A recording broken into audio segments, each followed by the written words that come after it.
सर्वांभूती भगवत दर्शन 27 October 1896 रोजी London इथे दिलेलं व्याख्यान. आपण बघितलेलंच आहे की आपल्याला भोगावी लागणारी दुःख निवारण्याचा, त्यांचा प्रतिकार करण्याचा आपण कितीही आटापिटा केला तरी देखील आपलं अधिकांश आयुष्य दुःखांनी भरलेलंच राहतं, यात शंका नाही. आमच्या पक्षी ही दुःख खरोखरच अनंत आहेत असं म्हटलं तरी चालण्यासारखं आहे. मानव अनादी काळापासून ती दूर करण्याची, त्यावर उपाय योजण्याची धडपड करत आला आहे. पण सगळं काही आजही जसंच्या तसं आहे हे उघडच आहे.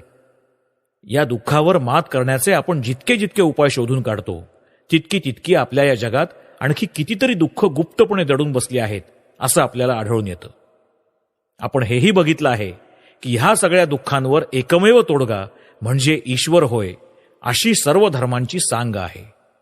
सर्वच धर्म आपल्याला कंठरवानं सांगत असतात की आपण आजकालच्या व्यवहारपटू लोकांचं ऐकून हे जग आहे तसंच खरं मानून ते कवटाळलं तर मग आपल्या कपाळी दुःखाखेरीज आणखी काहीच असणं शक्य नाही. ह्याबरोबरच सर्व धर्म ठामपणे अशीही घोषणा करत असतात की हे जगच सर्व काही नाही, ह्या जगाच्या पलीकडे आणखी काहीतरी विद्यमान आहे. या 5 इंद्रियांच्या कोंडीत सापडलेलं जीवन, ह्या पंचभौतिक जगताच्या शिवारात घुटमळणारं जीवन म्हणजे काही अवघं जीवन नव्हे. खऱ्या अनंत जीवनाचा तो फक्त लहानसा तुकडा आहे. अथांग अपार जीवन समुद्राच्या पृष्ठभागावरील तो अगदी वरवरचा फेस आहे. त्याच्या मागे, त्याच्या पलीकडे ज्यात दुःखाचा रिघाव नाही असं ते अनंत जीवन विस्तारलेलं आहे. त्या अनंत जीवनाला, त्या अनंतालाच काही लोक गॉड म्हणतात, काही अल्ला म्हणतात, काही जिहोवा म्हणतात, काही जोव म्हणतात, तर काही त्याला आणखीच निराळं नाव देतात. वेदांती त्यालाच ब्रह्म म्हणतात. दुःखाच्या तावडीतून सुटण्याचा एकमेव मार्ग म्हणजे हे दुःखमय जगत ओलांडून त्याच्या पलीकडे जाणं हाच होय. हा धर्मांनी दिलेला कानमंत्र ऐकून पहिल्या प्रथम तरी आपल्याला असंच वाटतं की हे सगळे धर्म आपल्याला आत्महत्या करायला सांगत आहेत. त्यासाठी ह्या जीवनाचा त्याग करावा लागेल, म्हणजेच जगण्याचं थांबवावं लागेल. या उत्तरावरून मला त्या एका जुन्या गोष्टीची आठवण होते. एका झोपलेल्या माणसाच्या डोक्यावर एक डास बसला. तो डास मारण्याच्या इराद्याने त्या माणसाच्या एका मित्रानं त्याच्या डोक्यावर असा एक तडाखा लावला की त्याने तो डास आणि तो झोपलेला माणूस दोघांचीही इतिश्री झाली. आमच्या जीवनातील दुःखावर धर्मांनी सुचवलेला उपायही अशाच प्रकारचा वाटू लागतो. आमचं आयुष्य अनिष्टांनी भरलेलं आहे. हे जग दुःखांनी पुरेपूर भरलेलं आहे, हे अगदी खरं आहे. आणि जगाची ओळख पटण्यापुरतं पुरेसं आयुष्य ज्याला लाभलेलं आहे असा कुणीही या सत्याचा इन्कार करणार नाही. पण ह्यावर जगातील धर्मांनी उपाय काय सुचवला आहे?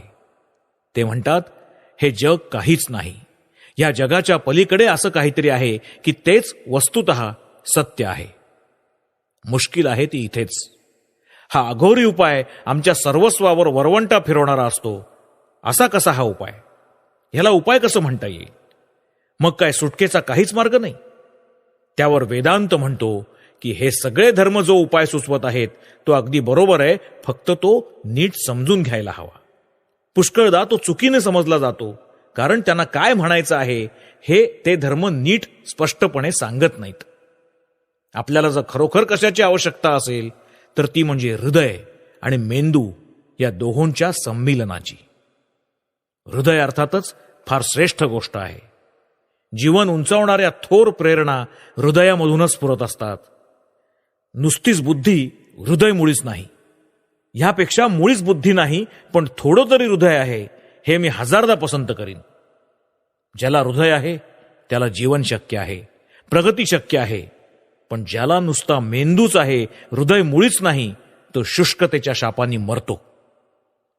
पण त्याबरोबर हेही तितकंच खरं की जो केवळ आपल्या हृदयानेच चालवला जातो त्याच्यावर बरीच अरिष्ट ओढवतात, कारण त्याच्याकडून वेळोवेळी चुका होण्याची फार संभावना असते. म्हणूनच आपल्याला हृदय आणि बुद्धी या दोहोंची एकजूट हवी आहे, त्यांचा संयोग हवा आहे. माझ्या म्हणण्याचा अर्थ असा नाही की माणसानं आपल्या हृदयाची बुद्धीशी तडजोड करावी किंवा बुद्धीची हृदयाशी तडजोड करावी. तर प्रत्येकाच्या ठायी अनंत हृदय आणि भावना असोत आणि त्याचबरोबर अनंत प्रमाणात बुद्धी आणि विचारशक्तीही वसो. या जगात एखादी गोष्ट फक्त अमुक इतक्या प्रमाणातच आपल्या ठायी असली पाहिजे अशी काही मर्यादा का ठरलेली आहे? हे जग अनंत नाही काय? जीवनात भावनांच्या आणि त्याचबरोबर सुसंस्कृततेच्या आणि बुद्धीच्याही अनंत विकासाला पूर्ण वाव आहे. आमच्या ठायी हृदय आणि बुद्धी दोन्ही अमर्याद प्रमाणात येवोत. आमच्या जीवनात ती दोन्ही एकमेकाच्या हातात हात घालून समांतर भावे प्रवाहित होवोत. जगामध्ये दुःख आहे हे बहुधा सर्वच धर्मांना कळतं, पण ते सगळेच एक चूक करताना आढळतात, आणि ती म्हणजे ते सगळे कसे केवळ हृदयानेच चालवले जातात, भावनांनी वाहून जातात. या जगात दुःख आहे म्हणून ह्या जगाचा त्याग करा हा उपदेश फार थोर आहे, आणि तोच एकमेव सदुपदेश आहे यातही शंका नाही. जगाचा त्याग करा. सत्य आकळण्यासाठी असत्याचा त्याग करायला हवा. चांगल्याचा लाभ होण्यासाठी वाईटाचा त्याग करायला हवा. जीवनाची प्राप्ती होण्यासाठी मृत्यूचा त्याग करायला हवा. याविषयी दुमत असणं अर्थातच शक्य नाही. तरी पण जीवनातील दुःखांवर तोडगा म्हणून आपण आपले आजचे हे पंचेंद्रियगत जीवन, आपल्याला ठाऊक असलेलं हे जीवन सोडून द्यायला हवं. असाच जर या मताचा गर्भितार्थ असेल तर मग हे जीवन टाकून दिल्यानंतर आमच्या हाती काय उरलं? कारण जीवन म्हणजे आम्ही आज जे जगतो आहोत त्यापेक्षा वेगळं आणखीन काय? हेच जर आम्ही टाकून दिलं तर मग काय उरलं? पुढे ज्यावेळी आपण वेदांताच्या सखोल तात्विक भागाचं आलोचन करू त्यावेळी आपल्याला हे सगळं अधिक चांगलं कळून येईल.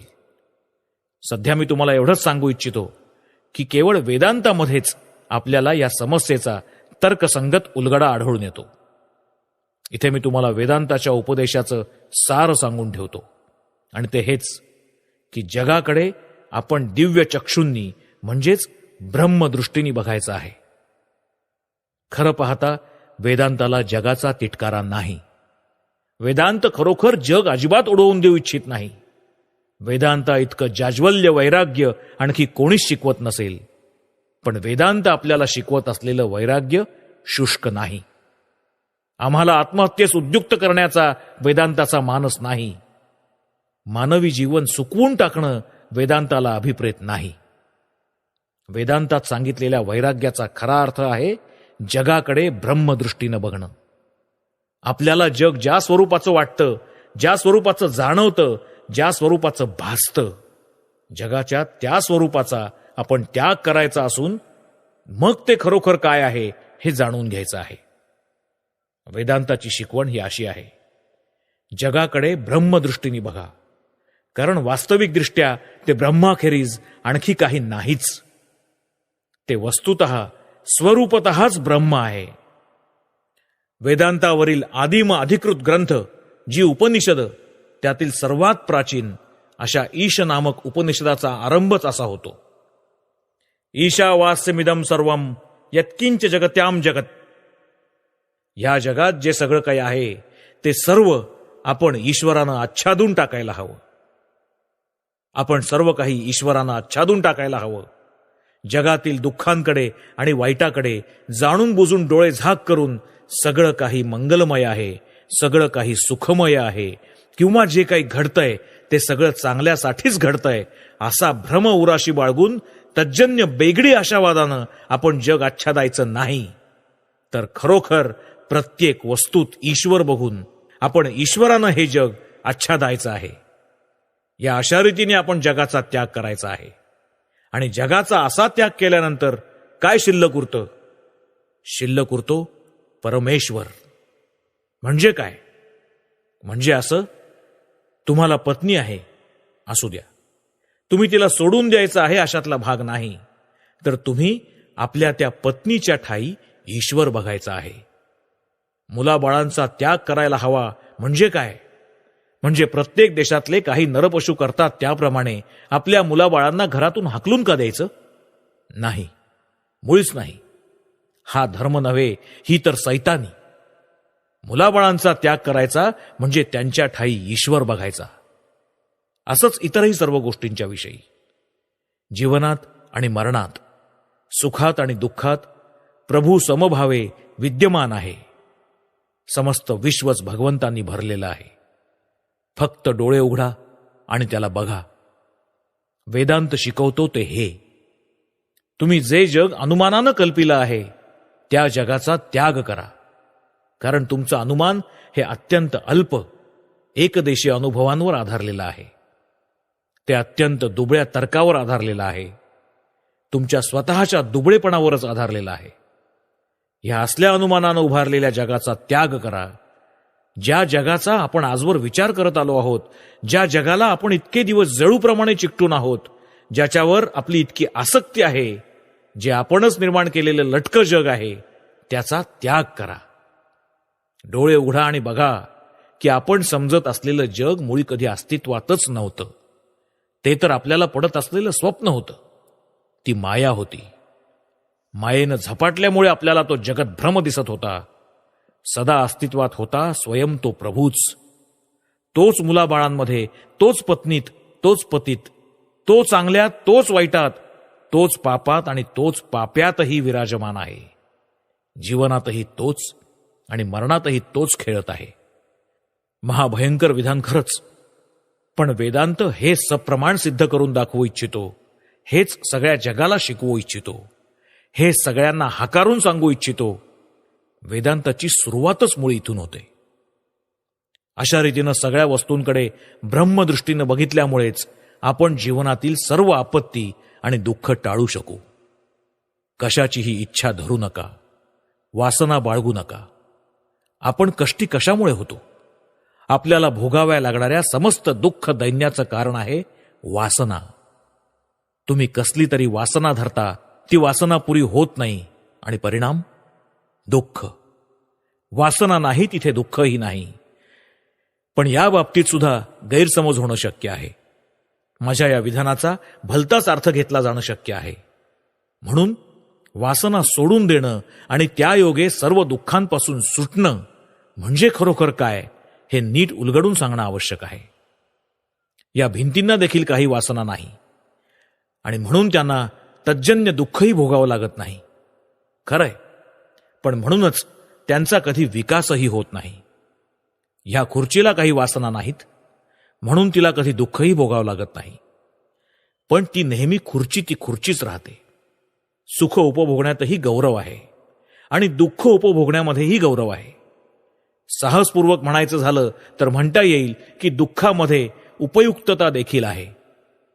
आपल्या जीवनात दुःखाचा केवढा तरी उपयोग आहे. दुःख आपल्याला केवढे महान धडे शिकवतं हे आपण सगळेच जण जाणतो. आपापल्या जीवनात आपण असल्या शेकडो गोष्टी केल्या आहेत की ज्या केल्या नसत्या तर बरं झालं असतं असं आपल्याला वाटतं. पण त्याचबरोबर त्यांनी आपल्याला अमोल धडे दिलेत हेही तितकंच खरं नाही का? माझ्या स्वतःविषयीच बोलायचं झालं तर मी तरी अगदी निसंकोचपणे म्हणू शकेन की माझ्या आयुष्यात मी थोडंसं चांगलं आणि बरंचसं वाईट केलंय याचा मला आनंद वाटतो. मी काही बरोबर केलंय याचा मला आनंद वाटतो आणि मी पुष्कळ चुका केल्या आहेत याचाही मला आनंद वाटतो. कारण त्यातील प्रत्येकीपासून मला केवढा तरी अनमोल धडा मिळत गेलेला आहे. आज या घटकेला मी जे काही आहे ते म्हणजे माझ्या आजवरच्या समस्त कृत्यांचं आणि विचारांचं फळ होय. माझ्या प्रत्येक कृत्याचा आणि माझ्या प्रत्येक विचाराचा माझ्यावर परिणाम झाला असून त्या परिणामांनीच मी माझ्या प्रगतीचा हा आजचा टप्पा गाठलेला आहे. असो, तर वासना चुकीच्या असतात, त्या वाईट असतात हे आम्हाला सगळ्यांना समजतं. पण वासना सोडून देणं, त्यांचा त्याग करणं म्हणजे खरोखर काय हे आपल्यापैकी फार थोडे जण नीट जाणत असतात. वासना सोडून दिल्या तर मग ही जीवनयात्रा तरी कशी चालायची? मग दुःखांच्या तावडीतून सुटण्याकरता वासनांचा त्याग करणं हा उपाय आत्महत्येचाच प्रकार ठरणार नाही का? कारण त्यामुळे वासनांबरोबरच माणसाचाही शेवट अवश्यंभावीच म्हणावायाचा.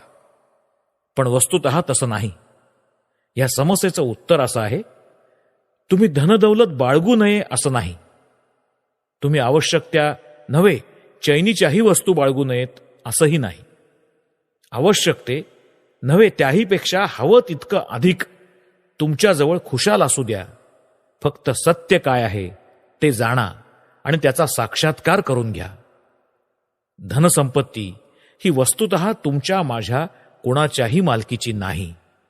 म्हणून तिच्याविषयी मालकीचा बोध, माझेपणाची भावना बाळगू नका.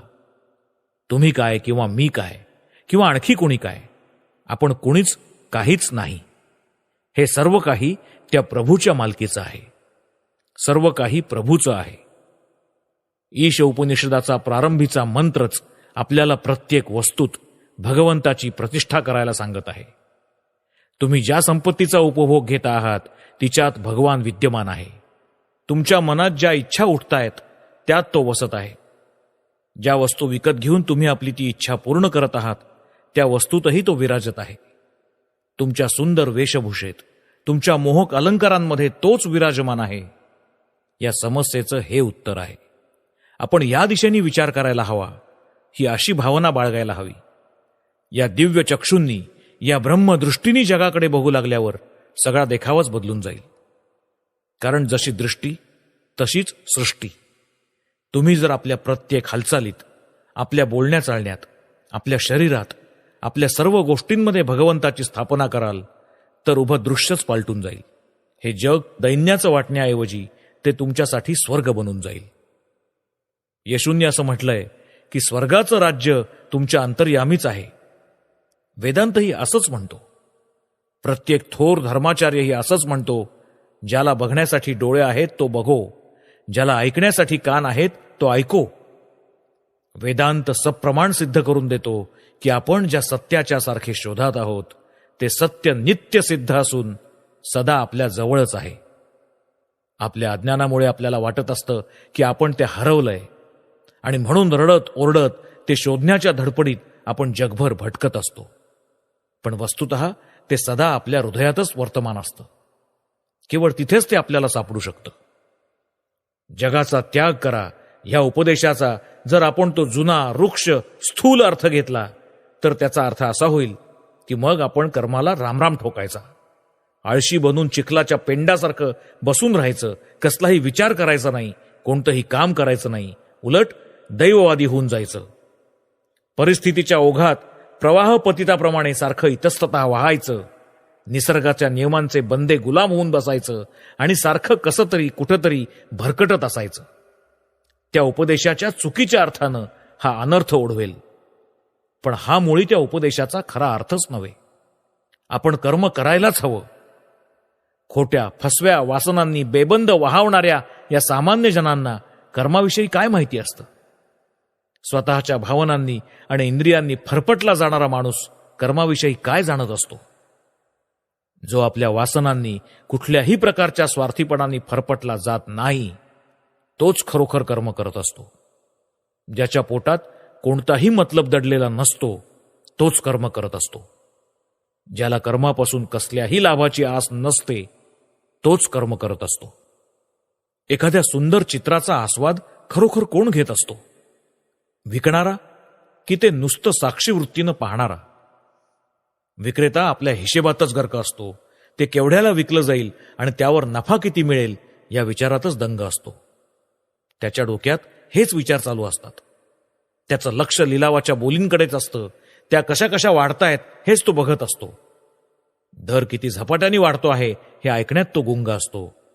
तो त्या चित्राचा आस्वाद घेणार केव्हा? विकण्याचा किंवा विकत घेण्याचा कसलाही इरादा नसलेला माणूसच तिथे उभं राहून त्या चित्राचा खरा आस्वाद घेऊ शकतो. तो नुसता त्या चित्राचं सौंदर्य बघत उभा राहतो आणि मनमुराद आनंद लुटतो. तद्वतच हे आपलं विश्व ब्रह्मांडही एक चित्र आहे. आणि ज्यावेळी वासना लयाला जातील त्यावेळीच माणूस या जगाचा आस्वाद घेऊ शकेल आणि त्यावेळीच हे विकणं आणि विकत घेणं थांबेल. मालकीच्या या भ्रामक कल्पना नाहीशा होतील. मग कर्ज देणारा लोपेल, विकत घेणारा लोपेल, विकणारा लोपेल आणि उरेल फक्त सुंदर चित्रासारखं हे आपलं जग. ईश्वरासंबंधी या पुढच्या कल्पनेपेक्षा अधिक सुंदर कल्पना मला कुठेही आढळलेली नाही. आणि ती कल्पना अशी की परमेश्वर हा एक महान कवी आहे, प्राचीन कवी आहे. हे समग्र विश्व त्याचं काव्य आहे. ते तो अनंत आनंदाच्या शाईनं नाना श्लोकात, नाना वृत्तात, नाना छंदात लिहितो आहे. वासना सोडून देऊ, तेव्हाच आपण त्या आनंदघन प्रभूच्या या विश्वकाव्याचा नीट अर्थ लावायला आणि त्याचा रस चाखायला समर्थ होऊ. मग आपल्या दृष्टीला सर्व काही दिव्य दिसू लागेल, सर्व काही ब्रह्ममय दिसू लागेल. आपण ज्यांना काळबेरे आणि अपवित्र समजत होतो ते सगळे कानेकोपरे, सगळे आडमार्ग, अवघी अंधारी ठिकाणं मग दिव्य रूप धारण करतील, ब्रह्मस्वरूप होऊन जातील. ती आपलं खरं स्वरूप मग आपल्याला उघड करून दाखवतील. मग आपण स्वतःला हसू आणि हे उमजू की हे सगळं रडणं ओरडणं केवळ पोरांचा खेळ आहे आणि आपण सदैव साक्षीप्रमाणे उभे असून तो खेळ पाहतो आहोत. म्हणून आपापली कर्म करा असं वेदांताचं आपल्याला सांगणं आहे. पण ती कर्म आपण कशी करायची, कशा रीतीने करायची हे वेदांत आपल्याला प्रथम सांगतो. आपण आपापली कर्म करायची, पण ह्या जगाचा त्याग करून, ह्या वरवर भासणाऱ्या मिथ्या जगाचा त्याग करून. याचा अर्थ काय? याचा अर्थ असा की आपण ईश्वराला सर्वत्र बघायचं आणि मग त्या बोधानं आपापली कर्म करायची. वाटलं तर 100 वर्ष जगण्याची इच्छा धरा. इच्छा असेल तर आपल्या सगळ्या लौकिक वासना पुरवून घ्या. फक्त त्या सगळ्याकडे ब्रह्मदृष्टीने बघा. त्यांना स्वर्गीय रूप द्या. परोपकाराचं, आनंदमयतेचं, कर्मशीलतेचं सुदीर्घ जीवन जगण्याची आकांक्षा बाळगा. अशा पद्धतीनं कर्म करण्यानेच तुम्हाला या मायेतून बाहेर पडण्याचा मार्ग सापडेल. याखेरीज अन्य उपाय नाही. सत्य न जाणताच जो माणूस या जगाच्या भ्रामक विलासांमध्ये मग्न होतो त्याचा पाय घसरलाय, मानव जीवनाच्या उद्दिष्टाला तो मुकलाय असंच समजायला हवं. त्याला जीवनातील खरा पुरुषार्थ कधी लाभायचाच नाही. या उलट जो माणूस जगाला शिव्याशाप देऊन जंगलात जातो, स्वतःच्या शरीराला दंड देत राहतो, देह सुकवून सुकवून स्वतःला हळूहळू मारून टाकतो, स्वतःचं हृदय म्हणजे एक शुष्क रखरखीत वाळवंट करून टाकतो, सगळ्या भावनांचा निप्पात करून टाकतो आणि कठोर शुष्क निरस बनून जातो, तोही वाट चुकलाय असंच समजावं. ही अगदी 2 टोकं झाली. दोन्ही चुकीची आहेत. पहिली एका प्रकारची चूक तर दुसरी दुसऱ्या प्रकारची. दोघंही वाट चुकले आहेत. दोघंही जीवनाच्या खऱ्या उद्दिष्टाला मुकले आहेत. म्हणून सगळ्या वस्तूंच्या विषयी ईश्वर बोध बाळगून सर्व वस्तूंमध्ये ईश्वर आहे हे जाणून कर्म करा, अशी वेदांताची शिकवण आहे. आपल्या जीवनात ईश्वर ओतप्रोत भरला आहे अशा निष्ठेनी नव्हे, ते ईश्वरच आहे अशा दृढ निष्ठेनी निरंतर कर्म करा. हेच आपलं एकमेव कर्तव्य आहे. याखेरीज आपल्याला आणखी कशाचीच वांछा नसावी. हेच आपलं एकमेव अभिप्सित असो. भगवान प्रत्येक वस्तूत विद्यमान आहे. त्याला धुंडण्याकरता आपण आणखी कुठं जायचं? आमच्या प्रत्येक कार्यात, प्रत्येक विचारात, प्रत्येक भावनेत तो आधीचाच आहे असं जाणून आपण कर्म करायला हवं. हा एकच मार्ग आहे, आणखी अन्य मार्ग नाही. अशा रीतीने कर्म केलं तर त्याची फळं आपल्याला बंधनकारक होणार नाहीत. आपल्या जीवनातील सगळ्या दुःखांचं आणि अशुभांचं मूळ आपल्या खोट्या आशा, आपल्या खोट्या वासनाच कशा असतात हे आपण पाहिलंच आहे. या मिथ्या असार वासनांमुळेच आपल्याला दुःख भोगावी लागतात, अशुभ सहावं लागतं. पण आपल्या अंतरीच्या ईश्वरबोधानं ज्यावेळी त्या दिव्य स्वरूप धारण करून पवित्र होतात, त्यावेळी मग त्या आपलं काहीही अनिष्ट करू शकत नाहीत, दुःख निर्माण करू शकत नाहीत. ज्यांना हे रहस्य उमजलं नाही त्यांना ते उमजेपर्यंत हे जग सैतानाचा खेळच वाटत राहील. तोपर्यंत त्यांना सैतानी आसुरी जगातच जिणं कंठावं लागेल. स्वतःमध्ये अनंत आनंदाची केवढी थोरली खाण आहे याची लोकांना जाणीव नसते. आपल्या सभोवताल सर्वत्र केवढा अपार आनंद विराजत आहे याची त्यांना कल्पना नसते. त्यांना अजून त्याचा सुगावा लागलेला नसतो, अजून त्याचं संधान सापडलेलं नसतं. सैतानी जगत, आसुरी जगत कशाला म्हणायचं? वेदांत म्हणतो अज्ञानालाच. प्रचंड नदीच्या काठी बसून आपण तहानेनी व्याकुळ होऊन प्राण सोडतो आहोत. अन्नाच्या राशींपाशी बसून आपण भुकेनी मरत आहोत. आपण आनंदघन विश्वात वसत आहोत, पण आपल्याला ते गावत नाही. आपण सर्वदा त्यातच नांदत आहोत, पण चुकीनं त्याला भलतंच काहीतरी समजतो आहोत. धर्म ते आपल्याला सापडून देण्याचा जिम्मा घेतो. सर्वांच्याच हृदयांना त्या आनंदमय जगाची आस लागलेली आहे. सर्व जाती त्याच्या शोधात आहेत. धर्माचं तेच एकमेव लक्ष आहे. विभिन्न धर्मात ही एकच आकांक्षा निरनिराळ्या शब्दात व्यक्त केलेली आहे. धर्माधर्मात हा जो वरवर फरक भासतो तो केवळ शब्दांच्या वेगळेपणामुळे असतो. एक जण एक विचार एका प्रकाराने व्यक्त करतो, दुसरा एक जण तोच विचार किंचित निराळ्या प्रकाराने व्यक्त करतो, पण प्रत्येक जण बहुधा अगदी एकच अर्थ निरनिराळ्या शब्दांनी व्यक्त करतो आहे. हे सगळं ऐकून त्याबाबत नाना प्रश्न मनामध्ये येतात. हे सगळं बोलणं तर खूप सोपं आहे. माझ्या अगदी लहानपणापासून मी हे ऐकत आलो आहे की आपण सर्व ठिकाणी सर्व वस्तूंमध्ये ईश्वर बघितला पाहिजे आणि तरच आपण या जगाचा खराखुरा उपभोग घेऊ शकू. पण आपण ह्या जगात मिसळू लागताच आणि आपल्याला जगाकडून काही तडाखे बसताच जगाविषयीचा आपला ईश्वरबोध, आपलं सगळं ब्रह्मदर्शन पार कुठल्या कुठे लोपून जातं. मी रस्त्याने जात असतो, प्रत्येक माणसात ब्रह्म बघत असतो. एखादा धसमुसळा येतो, मला धक्का मारतो, मी रस्त्यावर उतरणा पडतो. झालं, माझं सर्वत्र ब्रह्मदर्शन, प्रत्येक व्यक्तीत ईश्वर पाहणं वगैरे कुठल्या कुठे बेपत्ता होऊन जातं. मी झटकन उठतो, दातोट खात मूठ आवळतो वगैरे वगैरे. संपलं ब्रह्मदर्शन. तत्क्षणी मी पिसाळतो, मला सगळ्याचा विसर पडतो. मला त्या माणसात ईश्वर दिसण्याऐवजी सैतान दिसू लागतो. अगदी जन्मल्यापासून आपल्याला उपदेश देण्यात आला आहे की आपण सर्वानुभूती भगवत दर्शन करायला हवं. प्रत्येक धर्माची हीच शिकवण आहे. सर्व ठिकाणी सर्व वस्तूत ईश्वर बघा, सर्वत्र ब्रह्मदर्शन करा. न्यू टेस्टामेंटमध्ये, बायबलच्या नव्या भागामध्ये येशू ख्रिस्तांनी या बाबतीत केलेला असंदिग्ध उपदेश तुम्हाला आठवत नाही का? आम्हा सर्वांनाच ते शिकवण्यात आलेलं आहे, पण ते प्रत्यक्ष कृतीमध्ये आणताना सगळंच मुसळ केरात जातं. अडचण तिथेच आहे. तिथेच घोडं पेंड खातं. इसाप नीतीमधली ती काळविटाची गोष्ट तुमच्या लक्षात असेलच. एक सुंदर धष्टपुष्ट काळवीट एका तलावाच्या पाण्यात स्वतःची पडछाया बघून आपल्या पिल्लाला म्हणाला, बघ मी किती बलवान आहे, माझ्या डौलदार डोक्याकडे बघ, माझे सगळे अवयव बघ कसे बळकट आणि भरदार आहेत, आणि किती वेगाने धावू शकतो मी. कर्मधर्म संयोगाने एवढ्यातच त्याला दुरून कुठून तरी कुत्र्याचं भुंकणं ऐकू आलं. बस, ताबडतोब त्याने धूम पळायला सुरुवात केली आणि कित्येक मैलांचा फेरा मारून तो धापा टाकत आपल्या जागी परत आला.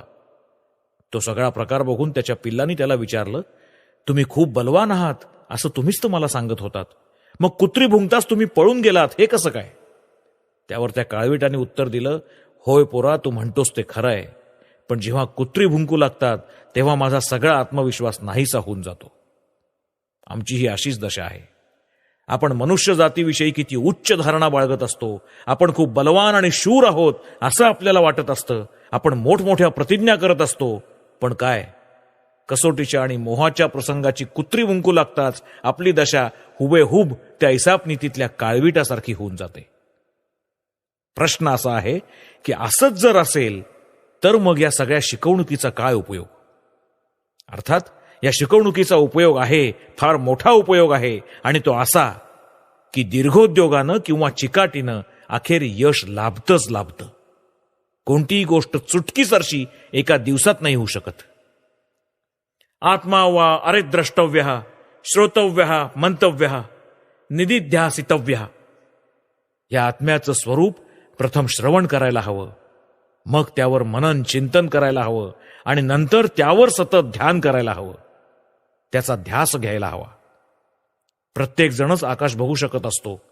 भूमीवर सरपटणारी यक्कश्चित अळी सुद्धा ते निळं आकाश बघत असते, पण ते आम्हा सर्वांपासून किती दूर आहे. आपलं मन इच्छेनुसार सर्वत्र जाऊ शकतं, पण शरीराला तिथे रांगत रांगत जायला किती वेळ लागतो. आपल्या सगळ्या आदर्शांचं, आपल्या सगळ्या ध्येयांचंही असंच आहे. ते खूप खूप दूर असतात, यात काही संशयच नाही, पण त्याबरोबरच आपण आपलं ध्येय गाठलंच पाहिजे हेही आपण जाणून आहोत. केवळ ध्येय गाठलं पाहिजे एवढंच नव्हे, तर आपण अगदी सर्वोच्च ध्येयही गाठलं पाहिजे. आपलं ध्येय, आपला आदर्श अगदी सर्वोच्च, अगदी सर्वश्रेष्ठ असाच असायला हवा. दुर्दैवाने या जगात बहुसंख्य लोक कोणताही आदर्श, कसलंही ध्येय समोर नाही अशा स्थितीमध्ये आपल्या अंधाऱ्या जीवनामध्ये चाचपडत असतात. समोर एखादा आदर्श असलेला माणूस जर 1000 चुका करेल तर माझी खात्री आहे की इतर कोणताही आदर्श नसलेला माणूस 50,000 चुका करेल. म्हणून जीवनामध्ये एखादा आदर्श असणंच श्रेयस्कर आहे. आणि त्या आपल्या आदर्शासंबंधी आपण आपल्याला शक्य आहे तितकं ऐकलं पाहिजे, इतकं ऐकलं पाहिजे की अखेर तो आपल्या हृदयामध्ये भिनला पाहिजे, आपल्या मेंदूत भिनला पाहिजे, आपल्या नसानसात भिनला पाहिजे, आपल्या रक्तात भिनला पाहिजे, आपल्या अणुरेणूत भिनला पाहिजे, आपल्या रोमरंध्रात शिरला पाहिजे. म्हणून आपल्याला प्रथम हे आत्मतत्व श्रवण करावं लागेल. हृदय पूर्ण भरलं की जीभ बोलू लागते आणि हृदय पूर्ण भरलं की हात देखील काम करू लागतात. विचारच आपल्या कार्यप्रवृत्तीचं नियमन करणारी शक्ती आहे. तीच आपल्याला पुढे नेत असते. आपलं मन सर्वोच्च विचारांनी भरून टाका. दिवसांमागून दिवस त्याचे श्रवण करा, महिन्यांमागून महिने त्याचं चिंतन करा. अपयशांकडे मुळीच लक्ष देऊ नका. अपयश येणं अगदी स्वाभाविक आहे. ते तर जीवनाचं सौंदर्य म्हणायचं. अपयशांखेरीज जीवन ते काय? या अपयशांवर मात करण्याची धडपड जर जीवनामध्ये नसेल तर ते तसलं अळणी जीणं जगण्यात काय स्वारस्य? अपयश नसल्यास जीवनामध्ये काही काव्य उरेल काय? या धडपडीची, या चुकांची, अपयशांची तमा बाळगू नका. मी गायीला कधी खोटं बोलताना ऐकलेलं नाही, पण ती नेहमी गायच राहते, कधी माणूस होत नाही. म्हणून या अपयशांची खंत बाळगू नका. क्षुल्लक पिछेहाटीबद्दल खेद करू नका. 1000 वेळा आपल्या आदर्शांना धरून राहण्याचा प्रयत्न करा आणि 1000ही वेळा अपयशी झालात तर फिरून एक वार कंबर कसून प्रयत्न करा. मानव मात्राचा जीवित आदर्श आहे, मानव मात्राचा जीवनोद्देश आहे सर्वानुभूती भगवत दर्शन. पण तुम्ही जर त्याला सर्व वस्तूंमध्ये पाहू शकणार नाही तर निदान जी व्यक्ती तुम्हाला अत्यंत आवडते तिच्यात प्रथम त्याला बघा. त्यानंतर मग आणखी एका व्यक्तीत त्याला बघण्याचा प्रयत्न करा. अशा पद्धतीने पुढे चला. आत्म्यासमोर अनंत जीवन पडलेलं आहे. वाटेल तितका काळ लागू द्या. अपरंपार चिकाटी धरून प्रयत्न करा. तुमचं उद्दिष्ट सिद्ध होईलच. ईश उपनिषदात म्हटल्याप्रमाणे तो स्वरूपापासून कदापिही च्युत न होणारा एक आणि मनापेक्षाही अधिक वेगवान आहे. विषयांना प्रकाशित करणारी इंद्रिय त्याच्यापर्यंत पोहोचू शकत नाहीत, त्याला प्रकाशित करू शकत नाहीत, कारण तो त्यांच्या आधीच विद्यमान आहे, आधीचाच प्रकाशमान आहे. त्याच्या सत्तेनंच हिरण्यगर्भ सर्व जीवांना त्यांची त्यांची कर्मफळ देत असतो. तो गतिमान आहे, तो स्थिरही आहे, तो दूर आहे, तो जवळही आहे, तो सर्वांच्या आत आहे आणि तो सर्वांच्या बाहेरही आहे. तो सर्वात सर्वत्र ओतप्रोत भरून आहे. सर्व काही त्यातच अधिष्ठित आहे. जो समस्त भूतांना आत्म्यामध्ये बघतो आणि आत्म्याला समस्त भूतांमध्ये बघतो तो त्या सर्वात्म दर्शनाकारणे कुणाचीही घृणा करत नाही, कुणापासूनही स्वतःला वेगळं करू इच्छित नाही. त्याचं आत्मदर्शन कधीही खंड पावत नाही. जेव्हा समस्त जीवन आणि समस्त विश्व ह्या आत्म्यामध्येच दिसू लागतं तेव्हाच जीवनाचं आणि विश्वाचं रहस्य कळलं असं म्हणता येईल. ज्याच्या दिव्य चक्षुंना सर्वच भूत आत्माच दिसतात त्याला कसला मोह पडणं शक्य आहे? सर्व विश्वभर एकच एक आनंदमय आत्मा ज्याच्या प्रत्ययाला येतो त्याला शोक कसला? हे सर्व जीवांचं, सर्व पदार्थांचं एकत्व हा वेदांताचा आणखी एक महत्वाचा विषय आहे. आपण पुढे बघूच की आपल्या समस्त दुःखांचं एकमेव कारण अज्ञानच होय असं वेदांत सप्रमाण सिद्ध करून दाखवतो. आणि अज्ञान म्हणजेच ही बहुत्वाची जाणीव, ही नानात्वाची जाणीव. माणसा माणसात भेद आहे, जाती जातीत भेद आहे, चंद्रात आणि पृथ्वीत भेद आहे, अणु अणुत भेद आहे अशी जाणीव. ह्या असल्या जाणीवेतून, या भेदबोधातूनच सगळी दुःख जन्मतात. वेदांत म्हणतो की हा भेद वस्तुतः अस्तित्वातच नाही, तो खरा नाही, तो केवळ आपल्याला भासतो इतकंच. तो वरवरचा आहे. वस्तूंच्या अंतस्थली, वस्तूंच्या गाभ्यात अभेदच विद्यमान आहे. हे वरवर भासणारं नानात्व भेदून तुम्ही जर आत शिराल तर तुम्हाला आढळून येईल की माणसा माणसात, जाती जातीत, उच्च आणि नीच यांच्यात, गरीब आणि श्रीमंत यांच्यात, देवात आणि मानवात, मानवात आणि पशुत एकत्व विद्यमान आहे. सर्वात अभेद आहे. तुम्ही जर पुरेसे आत शिरू शकाल तर सर्व काही त्या एकाचीच भिन्न भिन्न रूपं असल्याचं तुम्हाला दिसून येईल. आणि जो हे एकत्व बघू शकतो त्याला कशानंही भुरळ पडायची नाही. मोह मग त्याला कधीच झपाटू शकत नाही. आणि खरोखर त्याला मग काय बरं मोहू शकेल? त्यांनी सर्व वस्तूंचं खरं स्वरूप जाणलं असतं, सर्व वस्तूंचं रहस्य जाणलेलं असतं, त्याला मग आणखी दुःख कसलं? त्याला कशाविषयी वासना असणं शक्य आहे? वस्तुमात्रातील सत्याचा मागोवा घेत घेत तो भगवंतांपर्यंत पोहोचलेला असतो. आणि तो भगवंत कसा? तो ह्या सर्व वस्तूंचं केंद्र आहे, सर्व वस्तूंमागील एकत्व आहे, नित्य सत, नित्य चित आणि नित्य आनंद आहे. तिथे जन्म मृत्यू, आधिव्याधी, दुःख, दैन्य, शोक, अशांती या कशाचाच रिघाव नाही. तिथे आहे पूर्ण अद्वैत, पूर्ण आनंद. कारण त्यानं मग कोणासाठी शोक करावा? त्या सत्याचा, त्या अखंड सच्चिदानंदाचा लाभ झाल्यानंतर मग मृत्यू नाही, कष्ट नाहीत, कुणासाठी शोक करणं नाही, कुणाबद्दल दुःख होणं नाही. तो प्रभू सर्वत्र ओतप्रोत भरून आहे. तो शुद्ध आहे, तो निराकार आहे, विदेही आहे, निष्कलंक आहे. तो पवित्र आहे, निष्पाप आहे. तोच ज्ञाता आहे, तो मनाचा नियंता आहे, सर्वात श्रेष्ठ आहे, तो महान कवी आहे, तो स्वयंभू आहे, तोच सर्वांच्या मनःकामना पुरवणारा आहे.